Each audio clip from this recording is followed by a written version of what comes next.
into components that are passing through this phase specimen. The first one is, which is called maybe zero order, or the surround wave, which is, undiffracted.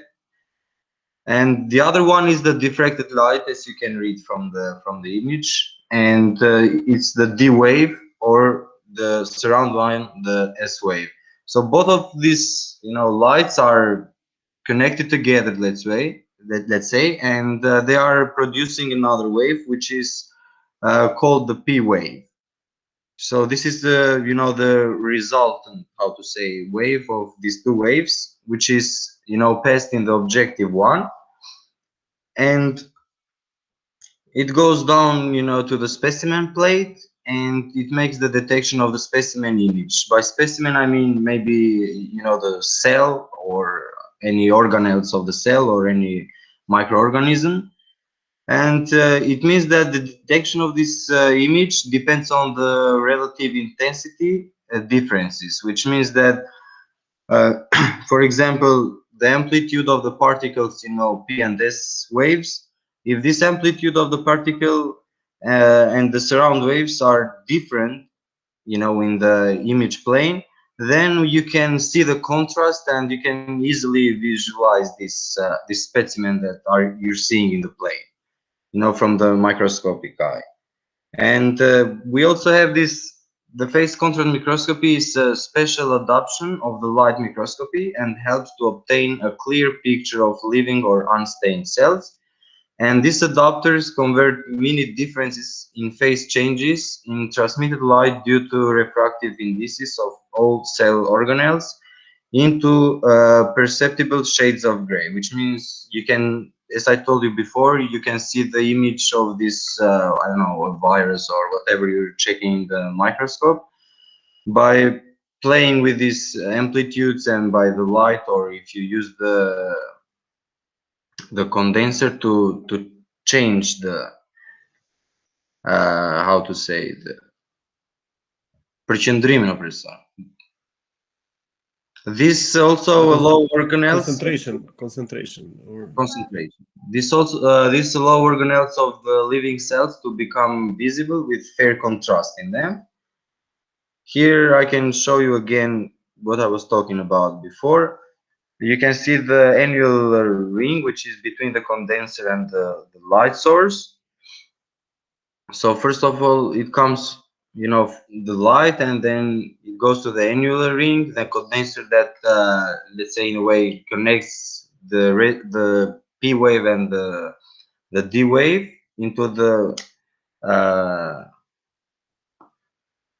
into the resultant wave, and then it goes to the specimen. Here in the specimen part, it is located, the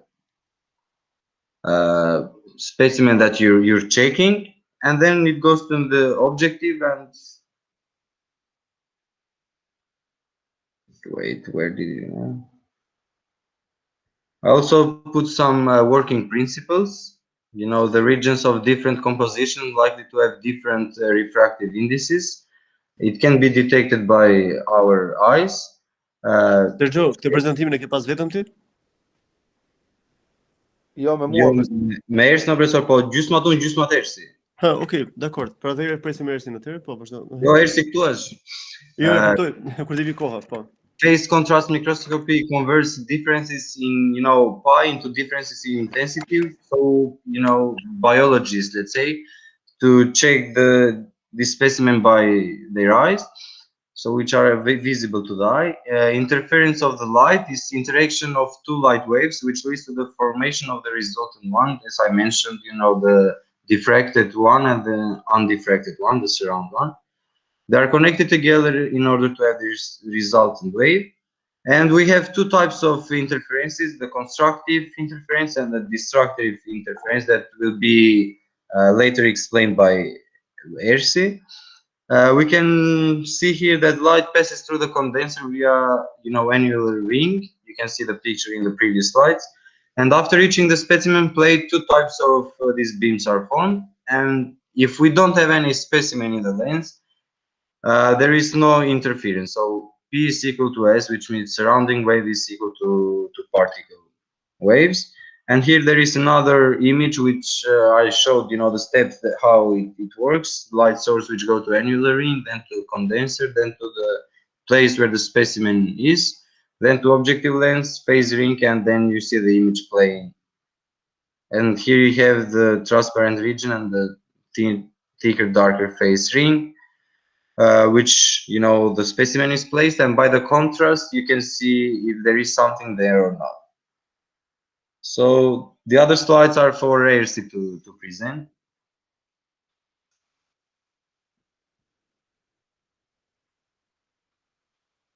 Should I close this? Should I stop sharing so Rarcy can open, or? No, well, you can change the slides and Ersi can speak so that we don't disconnect. Rarcy is saying hitches, so Ok. Fia, s'ka problem se vazhdojmë kështu, s'është problem.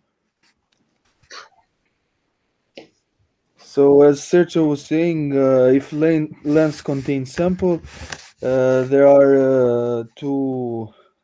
The light beams get diffracted because of different density at different regions of sample. The two waves created are surrounding wave and diffractive wave. Either constructive interference or destructive interference may occur during this. Now, can you go back to the previous slide? Here, you say that if lens contains sample, what does that mean? Not lens contains sample. I mean You go to the next after this one, slide 9. If you go to slide 9, you say that if lens contain sample. Is this correct, or you can fix this? I think it should be in the plate if there is some same. Yeah, not because the lens is it gathers the light, it sends it to the microscope. So probably this is not correct. Yeah, it should be plate there, I guess. Okay, plate. Yeah. Okay, continue. Okay, so the next. So this is okay. So as I was saying before, the two waves created are the surrounding wave and the diffractive wave. And there are two types of interference used. As we can see, the image contrast is increased by two waves. Light from a single source that is splitted. It travels along different paths and then is recombined again. The ring-shaped illuminated light that passes the condenser annulus is focused on the specimen by the condenser. Some of the illuminating light is scattered by the specimen. The remaining light is unaffected by the specimen and forms the background light.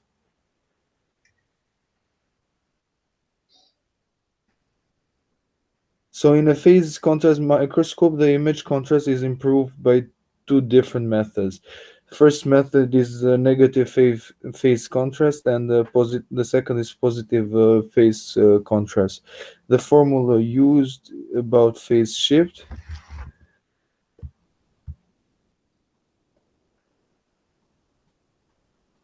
As we can see also from the picture illustrated, the two different methods. So the first method, negative phase contrast, produces this destructive interference. So the image obtained is the inner region of the sample bright, outer region of the sample darker, and the surrounding lens opaque. Then the second method, positive phase contrast, produces constructive interference. So the image of the specimen obtained is the inner region of the sample would be darker, the outer region of the sample is bright, and the surrounding lid opaque. So there are some advantages of using a phase contrast microscopy. Small unstained specimens can be seen.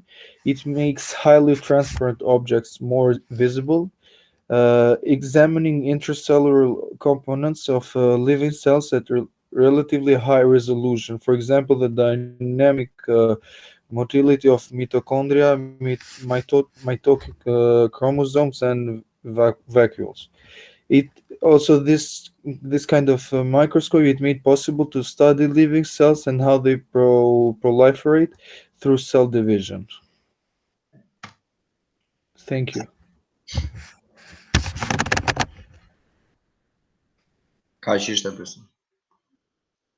Okay, so my question to you, or first, Fabian, do you have any question? Or what is DIC imaging? Yeah. Can you answer Fabian's question? Yeah, let me check as I'm here.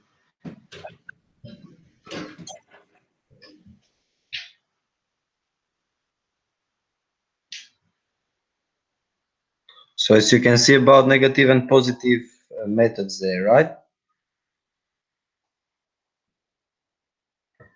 You can see that in the positive one, when phase plate is it's not out a bit. Let's say you can see the vectors that are regulated in a way, and you can see the image of the specimen a bit clear, right?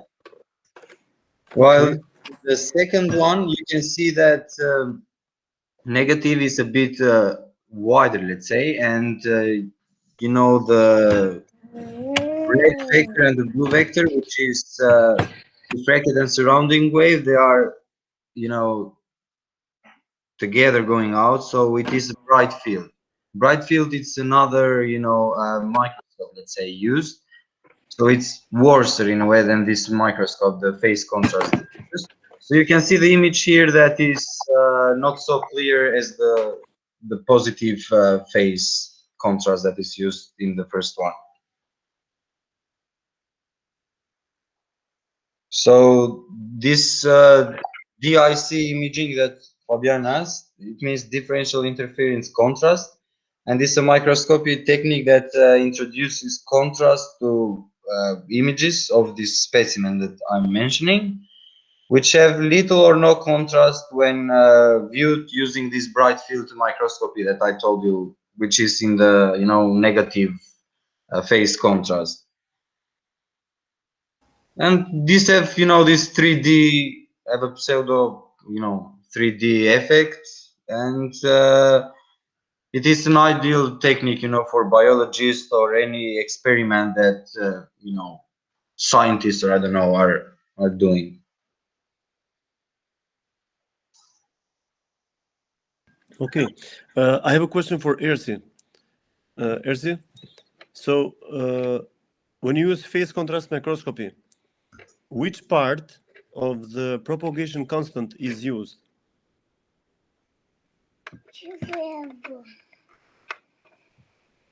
Ersi? Can you ask once more the question, Professor? Yes. The question is this: in phase contrast microscopy, which Yeah. part of the phase of the propagation constant is employed, is used?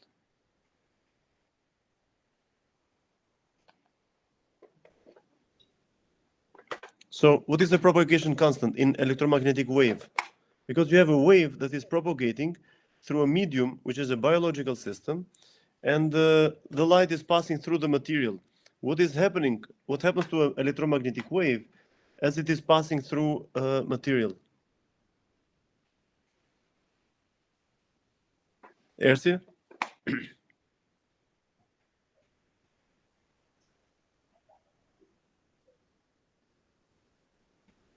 Oh, Sergio, mund të thosh pak Ersi të ashtu? O Ersi mos kemë... RC is saying I can't hear anything. Why did you hear... stop? Where is he saying that? Yeah, he's typing in my WhatsApp and say I can't hear you. And now he left. He's going to join again. Mm-hmm. So, if you can read my question here.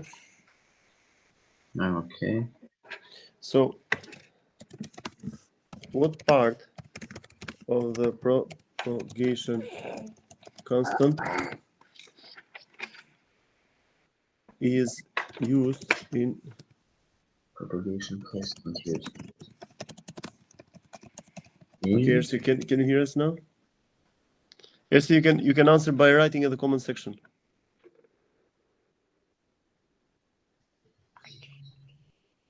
After Ersi, which group? Do we have any other group after Ersi? Poi jamon me Leonardin. Leonardo, Papa, okay. So, Ersi, can you answer this in written or something? You, Sergio, can you answer this? I don't know, Professor. Propagation constant is used in phase contrast. So, what is propagation constant? What is attenuation constant? How do we call the attenuation constant in our class in electromagnetic waves?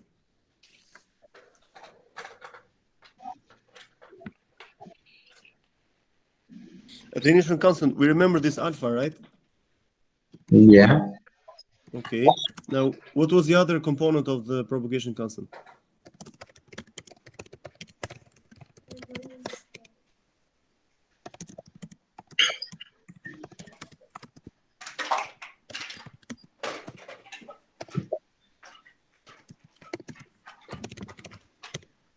Okay, so gamma is equal to alpha plus j beta, okay? And the alpha is the attenuation constant because we have this exponential to the power minus alpha times z. I'm writing here in the comment section, okay? Sorry, alpha. This 8 is times, actually. And the beta is the oscillatory pattern. Now, beta is the phase constant. So in phase contrast microscopy, you are using beta. Okay, yesterday we had a couple of, at least one presentation which was talking about bright field microscopy. In bright field microscopy, they use alpha, because what it means is that you have a wave which is attenuated as the wave is passing through the biological material, because you weaken the amplitude. Okay, the intensity of light out of microscope is lower. Bright field microscopy uses alpha, but phase contrast microscopy that you are talking about, it uses the beta. So try to mention this one in the written report also. Okay, Sergio? Okay. Okay. So should we re-upload the report, Professor? Yeah, you can re-upload it. You change, you extend it further, and you add this important information, okay? Okay. And please And include images. So include images, phase contrast microscope images. How do they look like? Put representative ones, okay? okay. And Okay. is there any deadline about this re-uploading of? Well, I'm going to put another posting on Google Classroom so that you can upload the improvements, okay? Okay. Okay. Then Okay. thanks again. Leonardi, you can start. Po.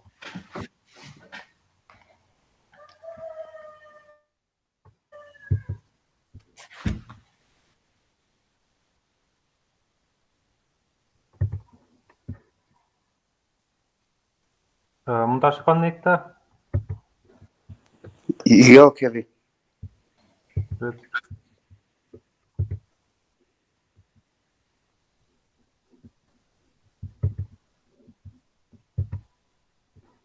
Po tani?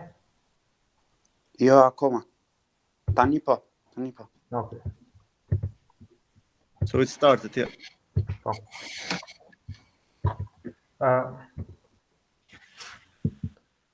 We will discuss the negative index of reflection. First of all, we will talk about the refraction in general. It is the change in direction of a wave passing from one medium to another. It also can happen from a gradual change in medium. The reflection of a wave is determined by the change of wave speed and the initial direction of the wave propagation relative to the direction of the change in speed. It has different kind of waves, such as sound waves, sea waves, and seismic waves. The formula we use is n equals to c over v, where c is the speed of light in vacuum and v speed of light in medium, and also is the square root of permittivity permeability. And here is the is a table that for different mediums it shows the index of refraction. Okay. Now we will continue to the Snell's law. It is the index of refraction in medium 1, let's say, multiply the sinus of the angle that between the index and the normal equals to the index of the medium of the second medium multiply the angle between the index of the second medium, the sinus of index of the second medium with the normal. Snell's law is used to determine the direction of the light rays through reflective media with varying indexes of refraction. The indexes of refraction of the media, N1, N2, or so on, are used to represent the factor by which a light ray speed decreases when traveling through a refractive medium, such as a glass of water or opposed to its velocity in a vacuum. When the light or other wave involved is monochromatic, which is the only single frequency, the Snell's law can also be expressed in terms of ratio of wavelengths in the two media, lambda 1 and lambda 2. For example, sinus theta 1 over sinus theta 2 equals to V1 over V2 equals to lambda 1 over lambda 2.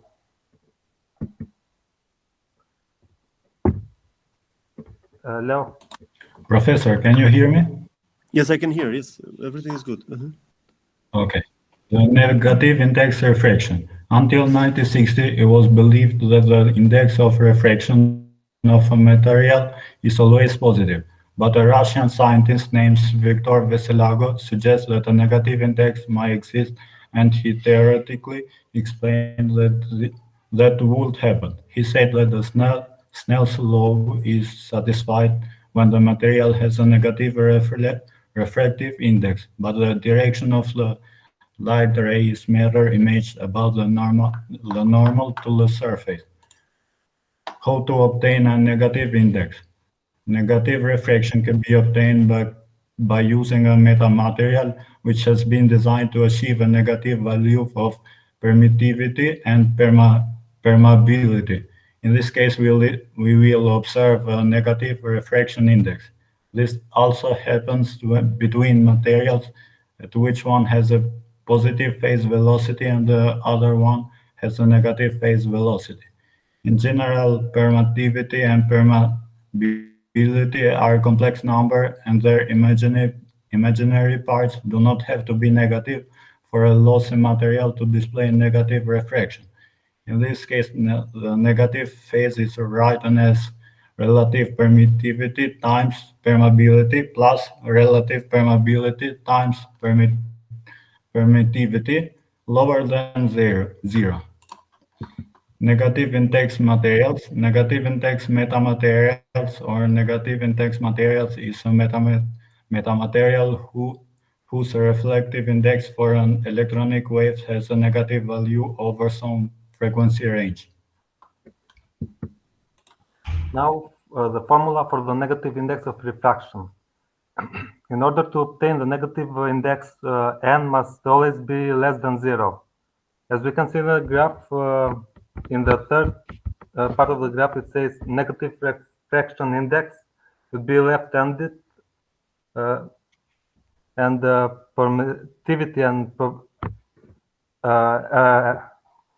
and n should be less than 1. In the formula here, n equals to epsilon multiply mu in a square root. Using Euler formula, we'll determine that it will be -1. Now we can get the same formula by using Maxwell equations. as we can see.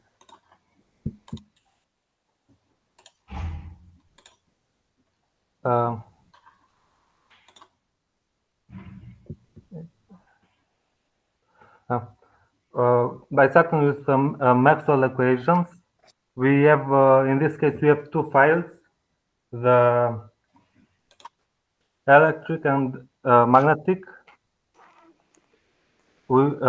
From this we will derive the propagation of the electromagnetic wave through the medium.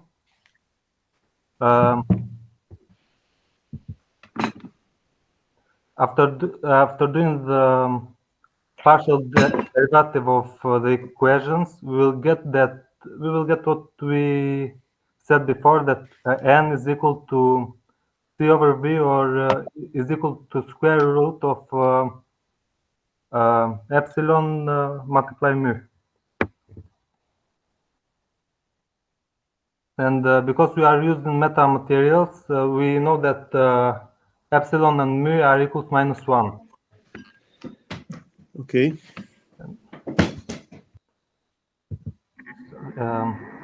And also the omega would be negative, and the vector k would be negative because they would be multiplied with -1. The conclusion: the vector set KHE will be left-handed, and which means the group and the phase velocity in the material will be in opposite direction, and the energy flow E cross H of an electromagnetic wave will be in opposite direction to the wave vector because the permeability is negative.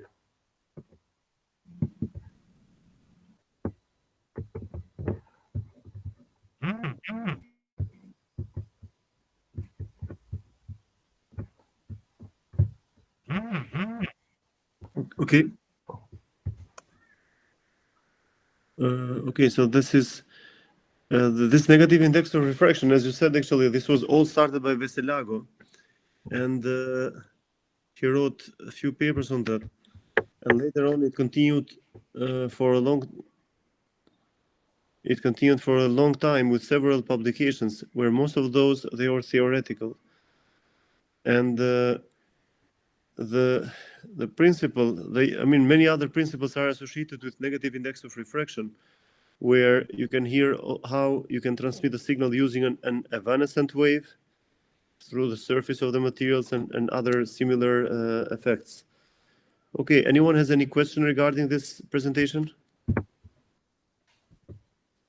Again, I can ask one question to Kevin and Leonard.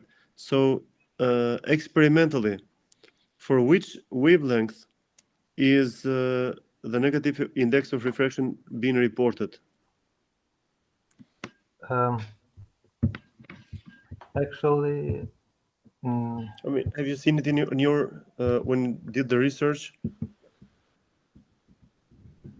it says that it has a frequency range where when we can get the n-1, but I couldn't find which range what it was. Okay, you can search, and I should remember actually which paper it was. It was reported.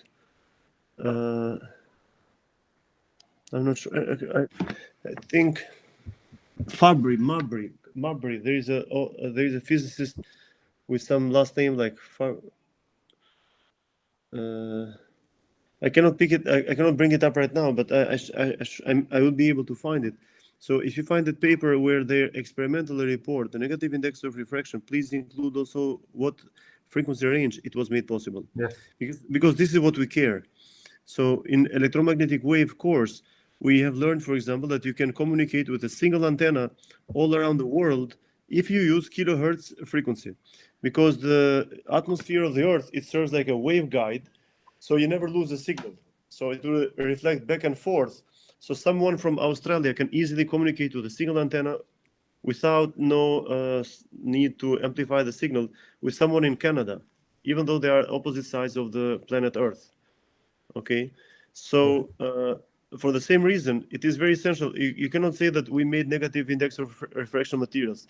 For what frequency? For what wavelength? I mean, it's almost impossible, at least now, probably for the next 100 years, that we cannot have negative index of refraction for all the materials. Okay, Yes, so it's so let's try to identify this. maybe because of this, it was difficult to find information. That's regarding true. this. That's true. But yeah, people, actually, many people, I mean, tens, probably hundreds, they have done their PhDs on negative index of refraction materials, which means that they should have produced a lot of work regarding this area, which means that they better have developed something practically, or having some application or something. Not application, at least shown it for a couple of different wavelength domain. Okay. Okay, any other question? Okay, thanks again for your presentation. Thank you. Who do we have next?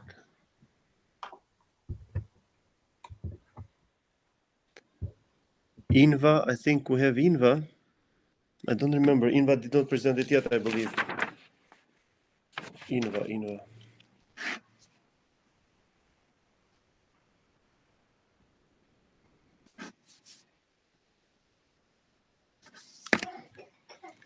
Okay, now I'm waiting for. So we have no more. So Besmir did it. Donaldi, yes. Dulber, yes. Amina, yes. Kevin, Clea completed. Sergio completed. Nico completed. Okay. I believe we might have Inva, but since she's not here for the moment, she was online until recently. Okay, then let's give a short break.